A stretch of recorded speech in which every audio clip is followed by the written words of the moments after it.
माफ कर दीजिए मालकिन जी, पर मैं क्या करती, आने के लिए रास्ता ही नहीं था, सब जगह पानी भरा हुआ था।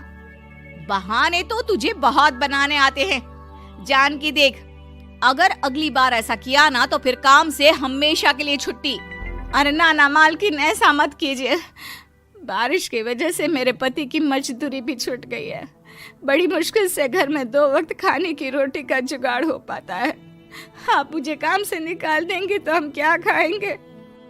अगर इतनी ही चिंता है तो फिर रोजाना काम पर आया करो। चलो अब जल्दी से जाकर घर का सारा काम करो। बारिश रुकने का नाम ही नहीं ले रही थी। पूरे शहर में बाढ़ जैसे हालात बन गए थे। लेकिन नौकरी जाने के डर से जानकी किसी तरह रोज काम पर जाती थी। एक दिन जब जानकी काम करके अपने घर लौट आई तो अचानक उसकी बस्ती में कुछ लोगों का शोर सुनाई दिया। अरे लगता है बाहर कुछ हुआ है, मैं जाकर देखता हूँ। हाँ हाँ, पता तो कीजिए, ये बस्ती में लोग इतना शोर क्यों कर रहे हैं? बाहर जाकर कालू ने एक आदमी से पूछा। अरे क्या हुआ भाई, इतना शोर क्यों मचा रहा है? अरे क्या बताए भैया, अपने बस्ती के बाहर एक पुल टूट गया है और वहाँ पर एक कार फंसी है। थोड़ी देर में अगर किसी ने नहीं बचाया ना तो वो कार पानी में बह जाएगी। हाँ? ये क्या कह रहे हो भैया, कार के अंदर कोई है क्या? हाँ, कोई औरत बैठी है, अकेली है, बहुत रो रही है बेचारी, मदद के लिए बुला रही है। अरे तो हमें जाकर उनकी मदद करनी चाहिए ना। अरे लेकिन इसमें बहुत खतरा है, हमें अपने आप को बचाना चाहिए। पानी कभी भी हमारी बस्ती की तरफ आ सकता है। अरे तुम्हें नहीं चलना तो मत चलो, लेकिन मैं तो जाकर उस औरत की मदद जरूर करूंगा। कालू उस जगह पर पहुंचता है जहां वो औरत कार में फंसी हुई थी। वहां पर पानी का बहाव बहुत तेज था और सारा पानी कालू की बस्ती की तरफ ही आ रहा था।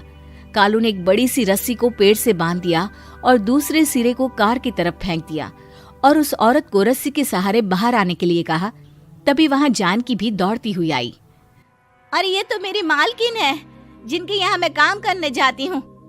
अरे मैडम जी, आप डरिएगा मत, आपको कुछ नहीं होगा। आपकी गाड़ी को भी मैंने रस्सी से बांध दिया है।